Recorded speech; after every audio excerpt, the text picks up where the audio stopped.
진실로 진실로 내게 이르노니 사람이 물과 성령으로 나지 아니하면 하나님의 나라에 들어갈 수 없느니라. 육으로 난 것은 육이요 영으로 난 것은 영이니 내가 네게 거듭나야 하겠다 하는 말을 놀랍게 여기지 말라. 바람이 임의로 불매 네가 그 소리는 들어도 어디서 와서 어디로 가는지 알지 못하나니 성령으로 난 사람도 다 그러하니라. 주 예수 그리스도의 은혜와 하나님의 사랑과 성령의 교통하심이 너희 무리와 함께 있을지어다. 아멘. 우리는 계속해서 매주마다 우리 안에 하나님의 생명, 새 생명이 있는지를 검증하고 있습니다. 이 거듭나다 시리즈는 이제 오늘 마치면 3번 더 나눈 후에 이제 막을 내리게 되는데, 우리 거듭남의 시리즈를 통해서 우리 모두가 거듭남에 대해서 잘 이해를 하고 또 거듭남의 귀한 은혜를 사모하고 또 경험하고 그리고 거듭난 자로 살아가게 되기를 바랍니다. 이 하나님의 이 생명이 우리 안에 있는지 없는지를 점검할 수 있는 기준들이 성경에서 다양하게 나와 있습니다. 그래서 우리는 그 기준들 가운데 몇 개를 골라서 함께 매주마다 보고 있습니다. 그래서 오늘 우리가 함께 보게 될 11번째 제목은 바로 성령님과의 사귐입니다. 성령님과의 사귐. 거듭난 사람은 하나님의 생명이 그 안에 들어왔기 때문에 당연히 하나님을 알아가고 싶어 합니다. 여러분, 인간사를 보면 이걸 금방 이해할 수 있죠. 아이들을 이제 키울 때 보면은 이 어린 아이들의 특징이 뭐냐면 엄마 아빠를 항상 찾아요. 항상 찾아요. 뭐가 필요해서가 찾는 게 아니라 그냥 엄마 아빠가 필요한 거예요. 물론 배고프고 피곤하고 슬프고 힘든 일이 생기면 더 간절히 찾지만 아이들은 그냥 늘 부모를 찾습니다. 그리고 부모를 찾는데 부모가 필요한데 뭐 다른 것 아무리 갖다 줘봤자 그거 다 내던져요. 그 아이의 울음을, 그 아이의 간절함을 해결할 수 있는 방법은 딱 하나예요. 엄마, 아빠와 함께 있는 것입니다. 이게 당연한 거예요. 거듭난 사람, 즉 하나님의 자녀, 하나님으로부터 난 자도 똑같습니다. 하나님을 알고 싶어 해요. 하나님하고 있고 싶어 합니다. 여러분, 종교인은 교회 다니는 것만으로 충분히 만족합니다. 내가 이 교회에 등록한 성도다. 그러니까 등록 교인이 된 것으로 만족해요. 그런데 거듭난 사람은 교회 다니는 것만으로 만족하지 않아요. 거듭난 사람은 아버지 하나님을 알아가기를 원합니다.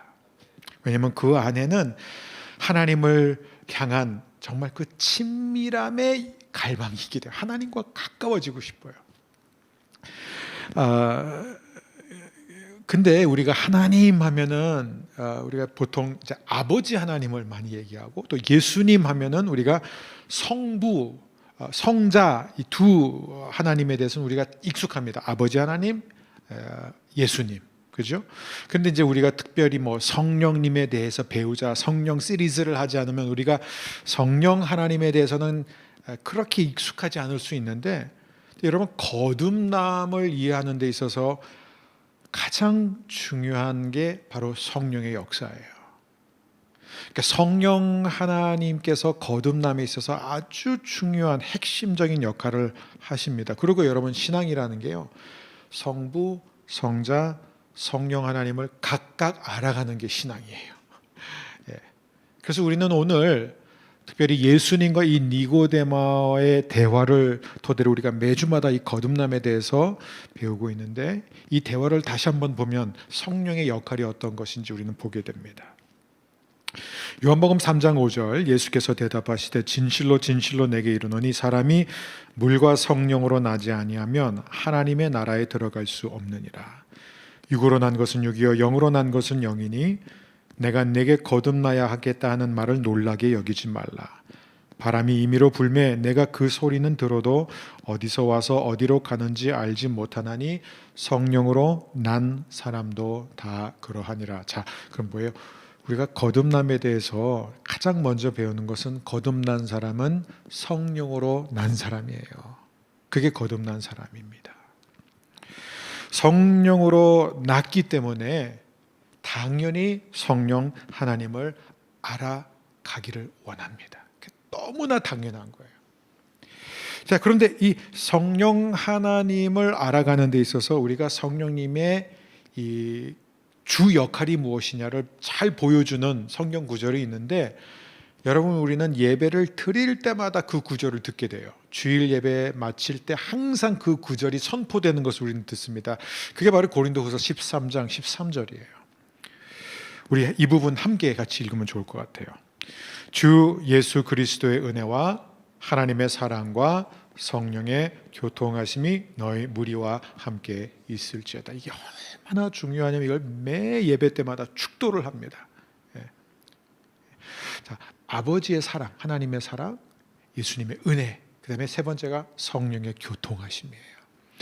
자, 이 성령의 교통하심은 두 가지를 말하고 있는데, 첫 번째는 뭐냐면 성령이 하나님의 뜻을 우리에게 교통해 주시는 거예요. 하나님의 뜻을 우리에게 전달해 주시는 것이고, 두 번째는 성령님이 우리와 교제하고 사귀는 것입니다. 이 두 가지가 성령의 역할이에요. 그래서 이 성령의 교통이라는 이 헬라어 단어가 바로 코이노니아. 이 코이노니아의 사전적 뜻은 무엇이냐면 소통, 교제, 사귐입니다. 그래서 오늘 말씀의 제목이 바로 성령과의 사귐이에요. 자, 내가 거듭난 사람이냐, 내가 성령으로 난 사람이냐, 성령과의 사귐이 있느냐를 보면 알 수 있습니다. 자, 그러면 이 성령님과의 사귐이 있는지를 볼 수 있는 기준이 무엇인가? 오늘 여러분과 그 세 가지를 나누고 싶습니다. 이게 전부는 아니지만 세 가지 굉장히 중요하고 두드러진 특징이라는 것이죠. 자, 첫 번째는 무엇이냐면 혼자 신앙생활하지 않는다. 여러분, 이게 제가 자주 강조하는 부분입니다. 거듭난 사람은요, 자기가 혼자가 아니라는 것을 누구보다 잘 알아요. 누구보다 잘 알아요. 근데 종교인은 무엇이든지 혼자 하는 것을 좋아합니다. 혼자 하는 것을 잘해요. 다 자기가 관리를 해요. 그래서 자신이 신앙을 들어 올렸다가 내려놓았다가 한 거예요. 교회 생활도요, 다 자기가 중요하다고 생각하고 자기가 좋아하는 일이면 굉장히 열심을 내요. 남다른 열정을 보이는데 자기가 싫어하거나 관심이 없으면 전혀 참여하지 않습니다. 다 자기가 관리하기 때문에 그래요. 신앙의 수위도 자기가 스스로 조절합니다. 이것이 바로 종교인의 특징이에요. 그렇기 때문에 여러분, 종교인이 신앙생활을 잘하느냐 못하느냐는 어디에 달려있냐면 자신의 신실함, 자신의 활동, 자신의 헌신, 자신의 열정에 따라서 모든 것이 좌우되는 거예요. 그렇기 때문에 도덕적인 종교인은 굉장히 자립적입니다. 자립심이 굉장히 강해요. 그래서 혼자 신앙생활하는 걸 즐겨요. 자기 만족, 자기 성취가 무엇보다도 중요해요. 그러니까 언제나 자기 기준을 딱 세워놓고 그것을 지키는 것에서 만족을 얻게 되는 것이죠. 그리고 남들이 그 기준에 미치지 못하면 그들을 정죄하고 동시에 자신은 남들보다 낫다고 생각합니다. 여러분, 이 종교인, 이 도덕적인 종교인의 가장 좋은 예가 어디서 나오냐면은 이 예수님이 성전에 올라가서 기도하는 바리새인과 세리 이야기를 하세요. 이 바리새인은 어떤 사람이냐? 성전에 아주 당당하게 들어가서 저 제단 앞으로 딱 걸어가서 하나님 앞에 큰 소리로 기도를 하는데 뭐라고 기도하냐면, 하나님, 저는 다른 사람들과 같지 않아서 감사합니다. 이게 그의 기준이에요. 나는 너희들보다 낫다. 특히 저는 저 세리 같지 않아서 죄송합니다. 제가 어떤 분을 특별한가요? 저 세리 같지 않아서 감사합니다. 이 종교인의 전형적인 모습이에요. 그러니까 뭐냐면 자기 관리를 잘합니다. 그러니까 내가 하나님 앞에서 할 도리를 하면은 된 거예요. 내가 예배 드리면 된 거예요. 내가 11조 하면 되는 거예요. 내가 큐티하면 된 거예요. 내가 통독하면 된 거예요. 내가 교회 봉사했으면 된 거예요. 거기서 만족이 있다라는 것입니다. 하지만 예수님의 평가는 어땠을까요? 와, 가차 없었죠. 예수님은 이 바리새인을 향해 정말 저주에 가까운 화를 퍼부었죠. 그리고 성전에 들어가는 것조차 자격이 없다고 생각해서 감히 얼굴을 들지 못하고 저 구석에서 흐느껴 울면서 오직 하나님의 은혜와 하나님의 자비에 호소했던 이 세리를 향해서는 예수님이 칭찬하셨어요. 이게 종교인과 거듭난 사람의 차이예요. 자, 그렇다면은 우리가 좀 이 거듭난 사람의 모습을 좀 더 자세히 보면 어떨까요? 자, 종교인, 거듭나지 않은 사람은 굉장히 자립심이 강하고 늘 자기 기준에 맞게 신앙생활을 한다는 것이죠. 그러나 성령으로 태어난 사람은 언제나 자기가 혼자가 아니라는 것을 너무 잘 알아요. 왜요? 하나님의 영이 그 안에 들어와 있기 때문에, 즉 성령님이 그 안에 내주하시기 때문에 자신이 어디를 가도 어떤 상황에 있어도 혼자가 아니라는 것을 너무나 잘 알아요. 이게 무슨 얘기냐면, 쉽게 얘기하면 다른 존재가 있다는 것을 늘 인식합니다. 굉장히 신비로운 요소예요, 이게 신앙생활이. 그래서 신앙생활은 외로울 수가 없고 고독할 수가 없는 게 뭐냐면 절대로 혼자가 아니에요, 여러분. 불 꺼진 방에 불 켜고 들어갈 때 혼자 들어가는 게 아니에요. 식사도 혼자 할 때, 혼밥할 때 혼자 먹을 수 없어요, 그리스도인은. 하나님이 함께 계시기 때문입니다. 그래서 거듭난 사람은 늘 이 다른 존재를 인식하면서 삽니다. 인식만 하는 게 아니라 그분한테 사로잡혀서 그분의 다루심을 받아가면서 살아요.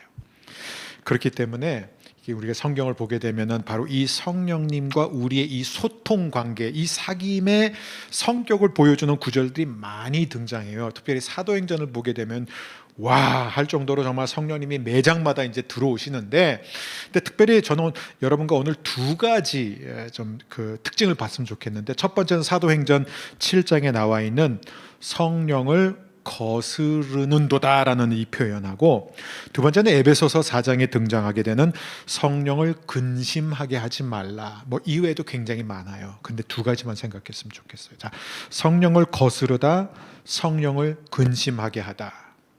여러분, 거듭난 사람은요, 이 말이 무슨 말인지 금방 알아들을 거예요. 근데 거듭나지 않은 사람이 이게 무슨 말이야 도대체? 이게 무슨 말이야? 여러분, 거듭나지 않은 사람은요, 이 종교인을 보세요. 종교인은요, 신앙생활 때 뭐예요? 자기 기준에 따라서 신앙생활해요. 그러니까 자기 기준에 미치지 못하면, 실수를 하거나 잘못을 하면은 자기 기준에 미치지 못한 것에 대해서 굉장히 속상해합니다.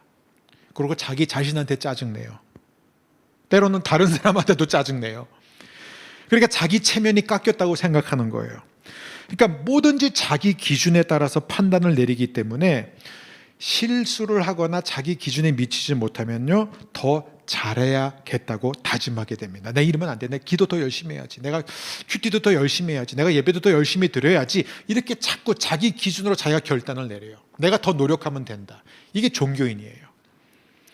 그러나 거듭난 사람은요, 자기가 세워놓은 기준에 미치지 못할 때 속상해하는 게 아니라 자기 안에서 일하시고 말씀하시고 보여주시고 지적해 주시고 인도해 주시는 그 성령님을 아프게 하고 그 성령님을 거스르는 것 때문에 힘들어하는 거예요.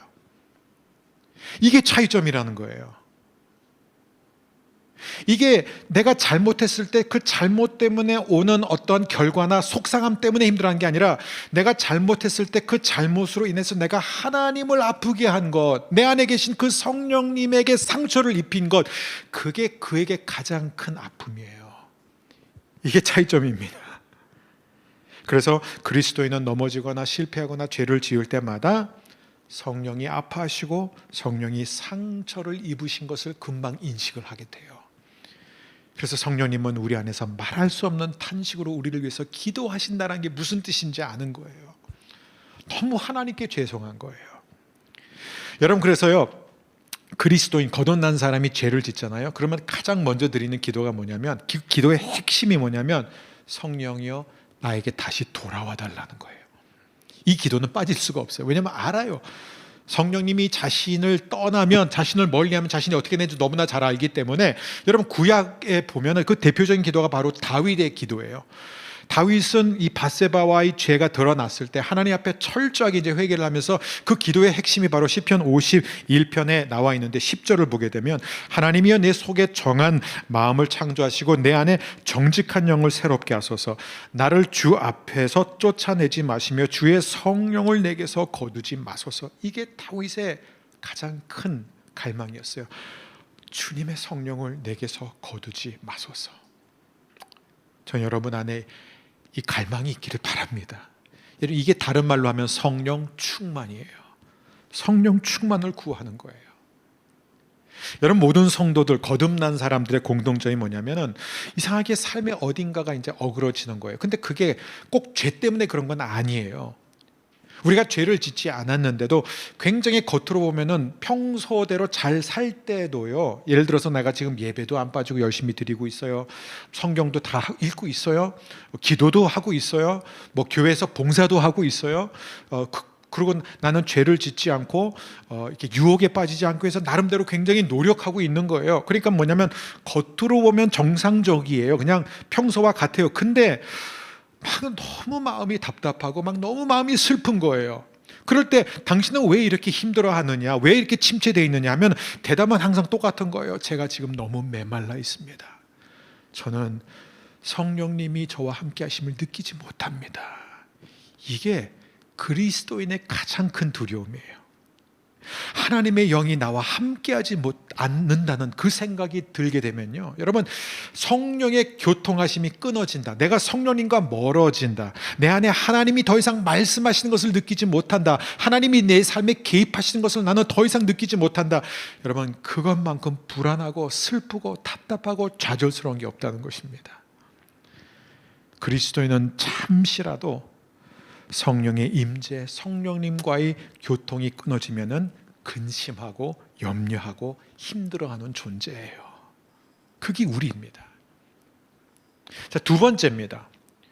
두 번째, 성령의 교통하심을 누리는 삶은 성령의 임재를 날마다 더 의지한다라는 거예요.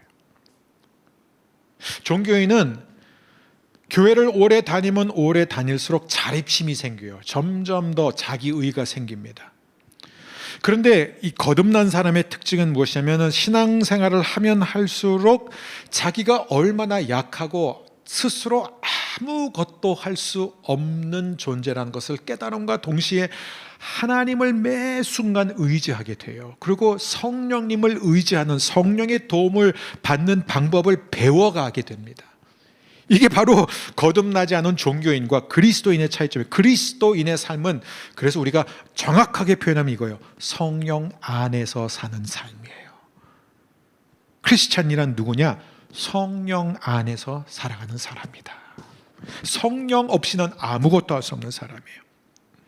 자, 이것을 굉장히 잘 보여주는 부분이 바로 로마서 7장과 8장이죠. 여러분, 원래 성경은 장절이 없었으니까 사실 그냥 읽어가면 좀 더 이해가 쉬운데, 어쨌든 7장 부분은 뭐냐면, 바울이 이제 자기가 정말 선을 행하고 싶은 마음이 있는데 선은 행하지 못하고 자기가 원하지 않은 악을 자꾸 행하는 자신을 보면서 나는 곤고한 사람이다. 누가 이 사망의 몸에서 나를 건져낼 수 있으랴? 질문을 던지자마자 그 해답이 어디 있어요?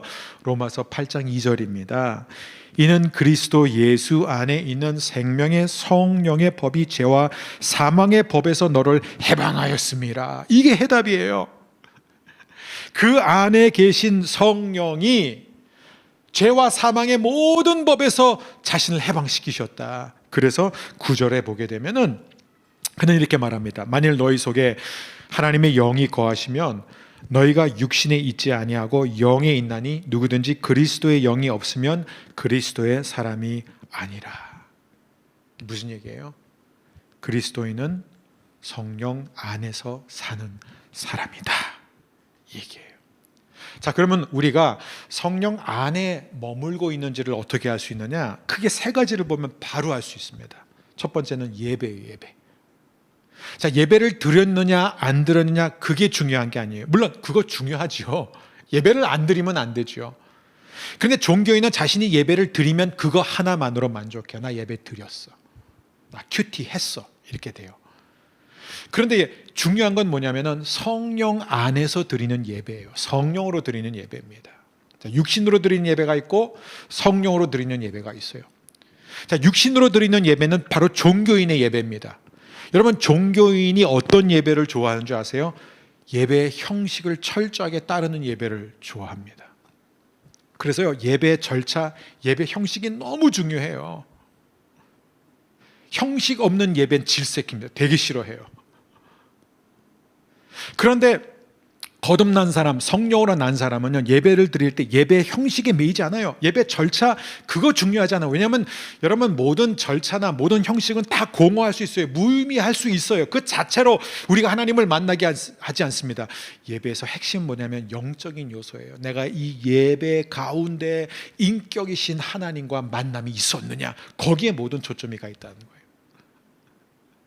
자, 이 좋은 예가 어디에 있냐면은 바로 이 요한복음 4장, 한 장 뒤로 가면 예수님이 사마리아 우물가의 여인과 대화를 하게 되는데, 이 여인이 또한 종교인의 모습을 가지고 있어요. 왜 그러냐면 예배를 이제 얘기하는데, 이 산에서 드릴 것이냐 저 산에서 드릴 것이냐, 우리는 이 산에서 드리는데 당신네들은 저 산에서 예배를 드린다. 그러니까 어느 곳에서 예배를 드리는 게 옳냐, 예배 형식, 장소를 말하고 있는 거예요. 그럴 때 예수님께서 이 여인에게 하신 말씀이 바로 요한복음 4장 24절인데 뭐라고 말씀하셨냐면, 하나님은 영이시니 예배하는 자가 영과 진리로 예배할지니라. 예배는 어떻게 해요? 영과 진리로 예배해야 된다. 그다음에 또 하나 볼까요? 여러분, 우리가 성경을 읽는 거 보면 금방 알 수 있어요. 여러분, 아마 우리 교회 1년 이상 다녔는데 통독도 안 하고 큐티도 안 하신다 그러면은 아마 그분은 간첩일 거예요. 뭐 거듭나지 않은 것까지 갈 필요는 없고, 그건 너무 심하고 아마 거의 스파이 수준. 여러분, 우리 교회는 정말 핵심은 날마다 하나님의 말씀을 읽고 또 그 말씀을 깊이 묵상하고 나눈, 둘 중에서 하나는 꼭 해야 돼요. 우리가 밥을 먹어야 살 수 있는 것처럼, 숨을 쉬어야 살 수 있는 것처럼 하나님의 말씀 없이는 살 수가 없어요. 하나님의 입에서 나오는 모든 말씀으로 살지니라. 그렇죠? 자, 그런데 그럼 나는 말씀이 있는다, 난 통독한다, 나는 큐티도 열심히 한다, 그것만으로는 거듭났는지를 알 수 없어요. 여러분, 바리새인들은 성경 학자들이었습니다. 하루 종일 성경만 연구하는 사람들이었어요. 제가 이제 미국 가서 이제 박사 과정을 밟을 때 제가 놀란 게 뭐냐면, 이 두 친구가 있었는데, 하나는 구약, 하나는 신약을 공부하는 친구인데, 이 친구들은 아예 미국 친구들인데, 아예 어렸을 때부터 그냥 성서학 교수가 되는 게 딱 꿈이어서 사립고등학교에 가서 라틴어, 히브리어, 헬라어 이거를 미리 고등학교 때 다 튀었어요. 그리고 대학에 가서 고전을 공부하고 전공을 하고, 그 다음에 석사 또 와서 3년 동안 또 온갖 언어 공부하고 막 고고학 다 공부하고 나서 그 다음에 이제 박사과정에 들어온 거예요.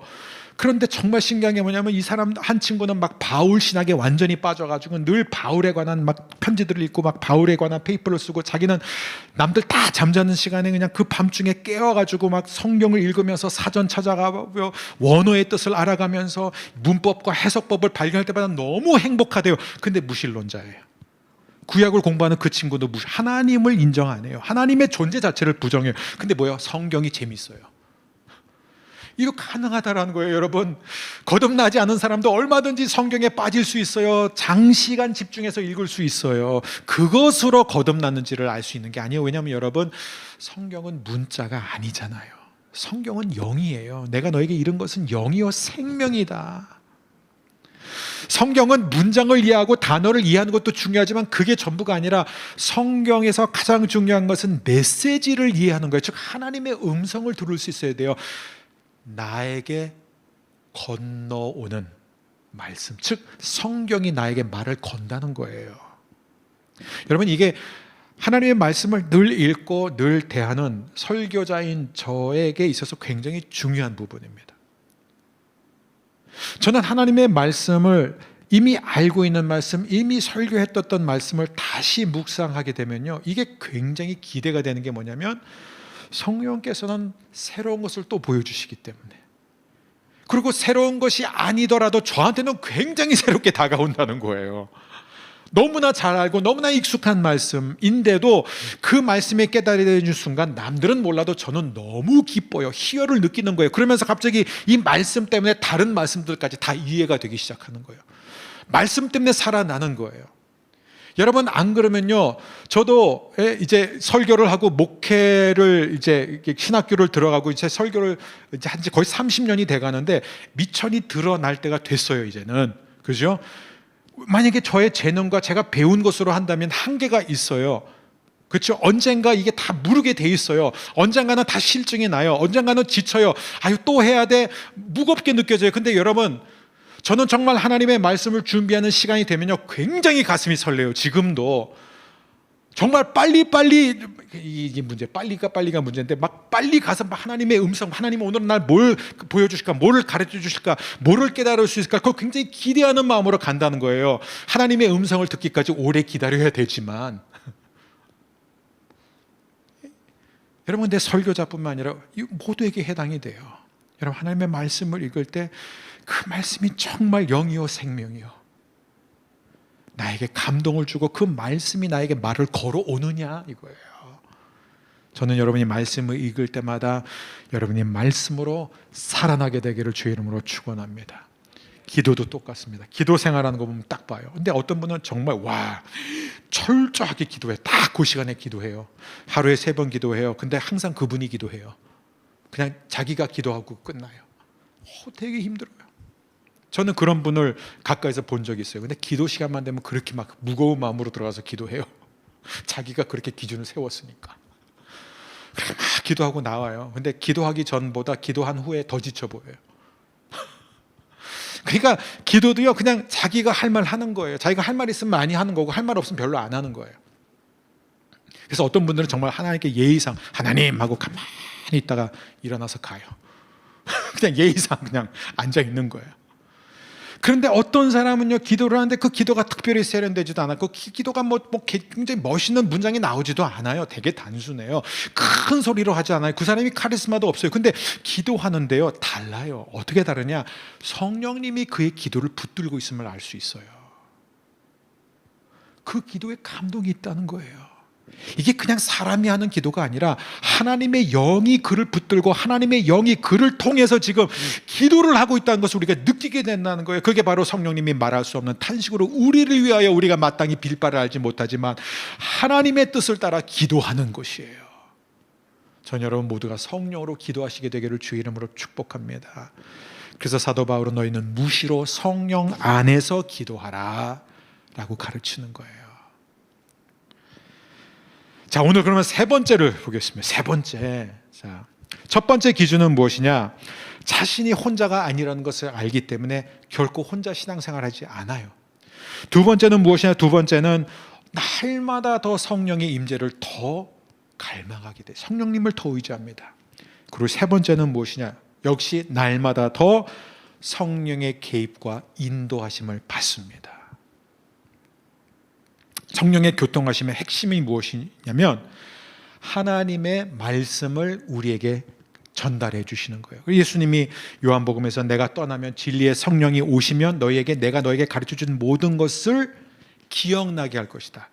다 깨닫게 해 주실 것이다. 그게 성령의 사역이에요. 성령은 언제나 말씀의 영으로 우리에게 오십니다. 그래서 제가 늘 강조하는 게 말씀과 상관없이 역사하는 성령의 역사는 항상 조심해야 돼요. 굉장히 조심해야 됩니다. 그래서 성령의 역사를 우리가 바르게 경험하기 위해서는 반드시 말씀이 중심이 돼야 돼요. 성령이 역사한 곳에서는 사람이 드러나면 안 되고 하나님의 말씀이 드러나야 돼요. 하나님의 말씀이 드러나야 돼요. 하나님의 말씀이 성경 표현을 그대로 쓰면 찬송을 받아야 돼요. 그런 표현이 나옵니다. 하나님의 말씀이 찬양을 받았다.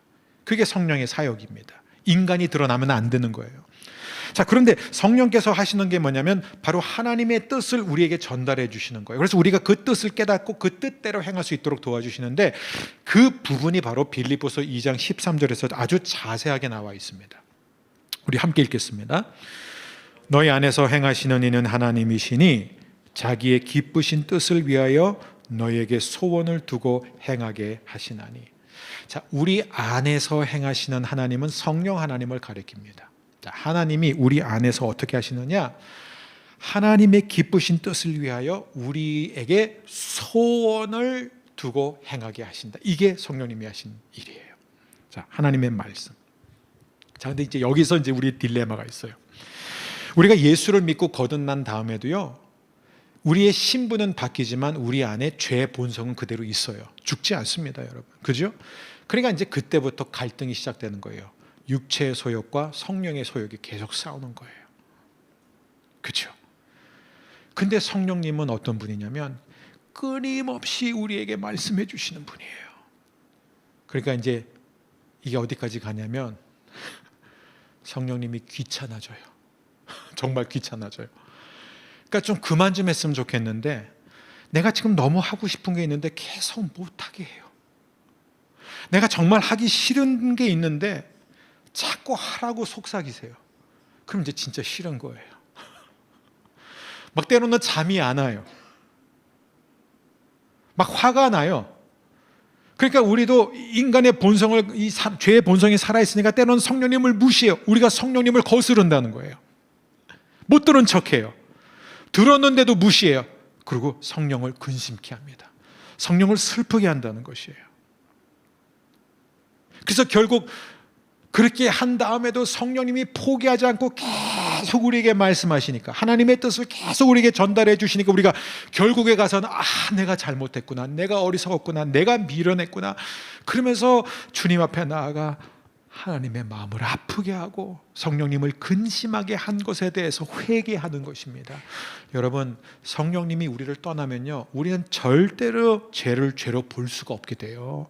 성령님이 우리를 떠나면 우리는 절대로 회개라는 것을 이룰 수가 없습니다. 그래서 성령을 회방한 죄는 사함이 없다는 얘기가 그거예요. 끝까지 성령님을 거부하면은 결국 우리는 죄를 죄로 볼 수 없기 때문에, 회개가 안 되기 때문에 죄사함이 없는 거예요. 자, 그게 성령님이 우리에게 하시는 역할입니다. 자, 그렇다면 우리가 성령님이 도대체 어떻게 우리에게 속삭이고 우리에게 말씀하시는지를 좀 예를 통해서 봤으면 좋겠는데요.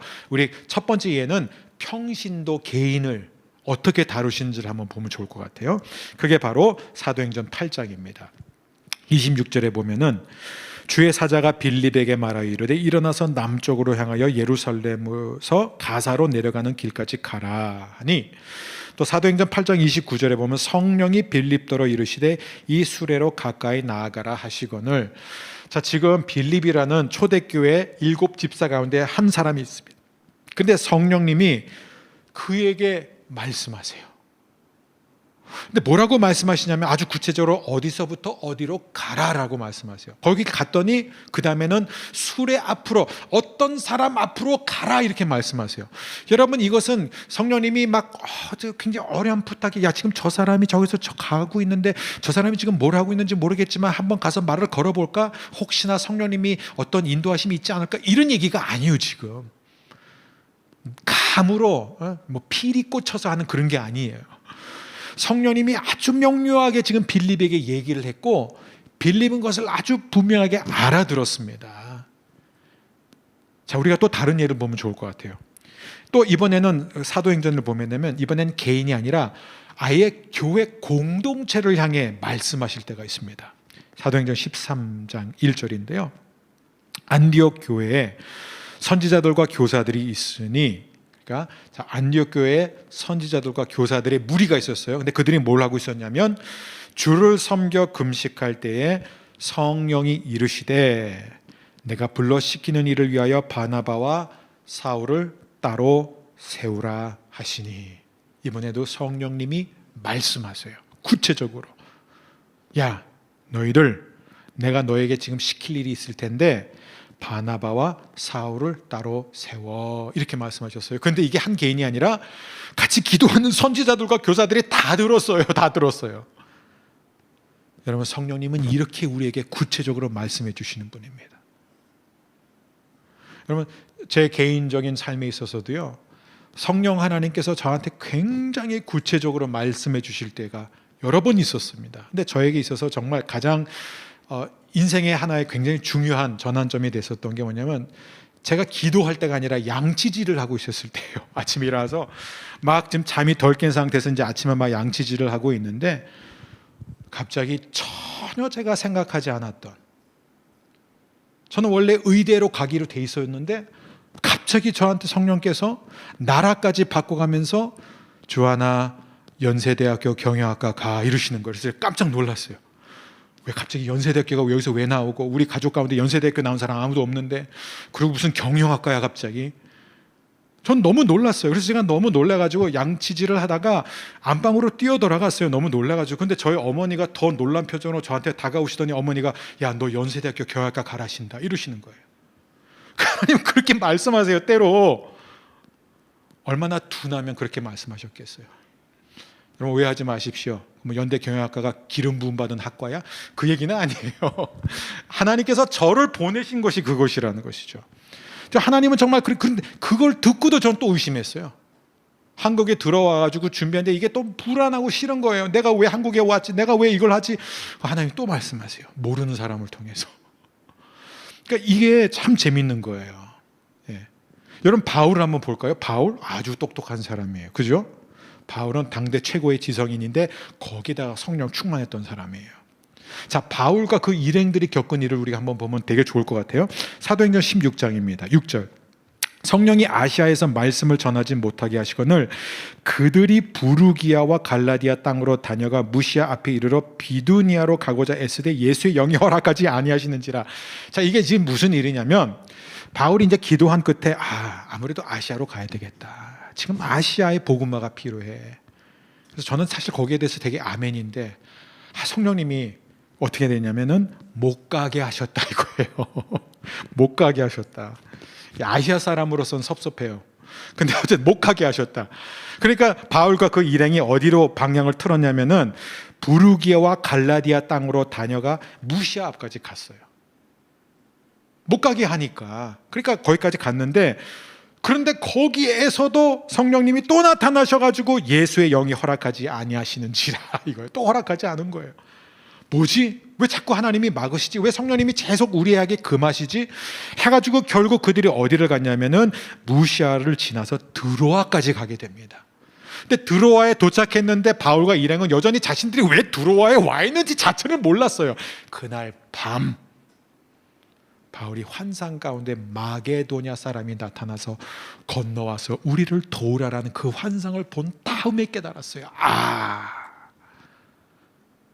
사랑하는 여러분, 거듭난 사람, 성령으로 난 사람은 이렇게 하나님의 임재와 하나님의 역사와 하나님의 인도를 받게 됩니다. 저는 성령님의 이 세심한 개입과 이 아름다운 인도하심이 여러분의 삶 가운데 결코 떠나지 않게 되기를 주님의 이름으로 축복합니다. 그래서 우리는 날마다 이렇게 기도해야 돼요. 성령님 저에게 임하소서. 성령님 충만하게 하여 주옵소서. 여러분 성령님이 임하고 성령님이 충만하게 하는 것은 한 번 일어난 사건 아니에요. 어떤 분들은 이게 한 번 일어났으면 됐지 왜 자꾸 그걸 기도하냐. 성경 보세요. 사도들도 가는 곳마다 성령의 충만함을 받고 또 성령의 충만을 받고 또 성령의 충만을 받았습니다. 우리는 성령님 없이 아무것도 할 수 없습니다. 이제 오늘 말씀을 이제 결론으로 한번 정리해 보겠습니다. 그리스도인은 혼자 사는 사람이 아니에요. 그래서 피곤하지 않고 지치지 않아요. 우리가 혼자 살려고 하니까 자꾸 외롭고 고독하고 지치고 힘든 거예요. 혼자의 힘으로 의무감으로 하려고 하면은 쓰러지게 되어 있습니다. 그건 누구도 신앙생활 정상적으로 못해요. 그래서 그리스도인의 삶은 어떤 삶이냐? 성령 안에서 사는 삶이다. 즉 성령님이 우리 안에 들어오셔서 우리와 함께 하시며 우리를 인도해 주시고 우리의 손을 잡아 주시고 우리에게 속삭여 주시고 우리에게 바른 길로 인도해 주시고 잘못된 길로 가면 지적해 주시면서 우리의 삶을 이끄시는 분이 바로 성령님이십니다. 이게 바로 성령의 교통하심을 누리는 삶이에요. 예수님이 니고데모에게 하신 말씀의 핵심이 바로 여기에 있습니다. 니고데모가 예수님에게 와서 선생님은 뭐 하나님이 아니면 이렇게 놀라운 일들을 행하고 이렇게 권위 있는 말씀을 전하실 수가 없죠. 이렇게 나왔어요. 그죠? 그게 니고데모가 한 말인데 예수님은 니고데모의 중심을 다 아셨어요. 그게 뭐라 그러죠? 니고데모야, 너는 내가 어떻게 이렇게 큰 기적들을 행하고 내가 어떻게 이렇게 사람들을 깜짝 놀라게 하는 말씀을 전하는지 궁금해할 필요 없어. 너한테는 그게 필요한 게 아니야. 너한테 필요한 건 한 가지야.